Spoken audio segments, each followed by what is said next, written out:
Okay, right then.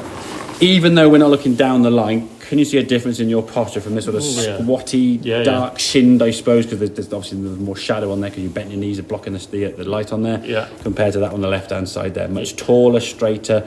You look as if you can actually swing the club with some sort of athleticism there rather than like very sort of sat down, squat in a chair kind of movement, okay? Because of that there now, as you swing the golf club, and again, grip-wise the same in both, the grip's not a problem, okay? This is your movement here now. Top of the backswing, that was a bit more of a, that wasn't too bad in fairness, there's a bit more of a lift there with the arms. That was a good turn. As you come back to the golf ball, you can see where you basically finish your feet. You've rotated, yes, but he's jumped backwards this way. This foot hasn't moved at all, okay? We need that foot to be moving this way, the knee and the hip, and to be rotating around the corner. Okay. So, setup wise there now, that's a good turn. Now, you weren't sure about that. Okay, in fact, the former so you weren't sure about this one. You went, nope. I think you felt a bit of a wobble here, and you went, that doesn't feel comfortable. So I'll reset myself. Same good turn. Right foot does stay flat. Now then, that looks a bit different, doesn't it? And this actually, to be fair, wasn't the better one of the ones I had.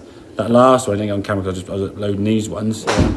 That last one was a far better shot in terms of shape. So things we're looking for: left foot, knee, hip, shoulder, all in that straight line. You think where your left foot was here, your left foot was there. Kind of nowhere near, is it really? No, so we've moved off the ball, and that is somebody going to try and hoik it as left as you can. So big old hoik left, and again, you're then trying to fix that by manipulating the club head with your arms and your hands and other things, which it's going to be tough to do. Physics are suggesting that ball wants to start left. If the club face is twisting over, it's going to go further left. So if we can practice that movement with the club on the floor on your foot, that twist with the right hip, and then let that ankle and the foot release. If you keep it on the floor, it's going to put more stress on that right ankle.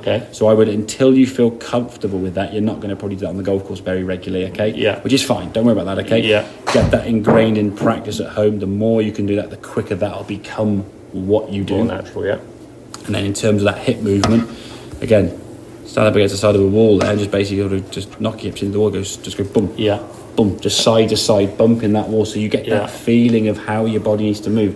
Because it is almost like trying to choreograph a dance movement, So you trying to move bodies and body parts in different directions at different times, and there's an order. Very often, most people have every single body part working in the right direction at the wrong time. They start lifting their right foot on the backswing. So they've seen their right foot, they've seen the tour players go, well, they finish with their foot like this, and they go, and they go, well, now you can't then do the other body parts, they can't twist your hips. So you can't do the things then that you want to try to do, thus resulting in a bit of a mishmash of shots. So grip for me sums up very, very good. There's a better turn now with your torso. It's a little bit lifty there, but not massively. You get a good rotation there with the torso. Getting that rotation there now, and again, the backswing is the same in the real swing.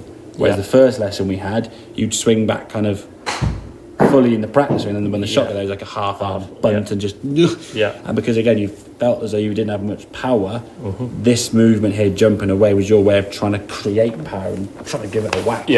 Whereas these last two or three have gone further just because you've created more speed. There's a distinct shift. I mean, just your footwork there. You're moving to that left foot, your left foot's nice and flat and ground, your right foot's doing all the work there. Knees moving in. Really, really, really good position there, Richard. So if we can encourage that in practice, I would say in a few weeks' time, that'll be your on-course golf swing. Brilliant. I doubt it will be the next time you play golf. You get a couple everyone, you get a few tee shots, practice it, whatever. But exactly, And again, I know you do spend a bit of time sort of on the course practice, which is good. So you'll get it a few times, but it'll still take a little bit of embedding in there, If there's any stress going on in this ankle, this foot back here, it's because you're not releasing that foot. If you put that foot flat on the ground, you're straining that ankle. That's just, again, it's something you've done in the past, because this one's the one that's been moving. He's got to stay still, otherwise you fall over. So now it's trusting that right foot can just got to move a little bit with it. Brilliant. Makes sense? Good man, very good, Richard, excellent.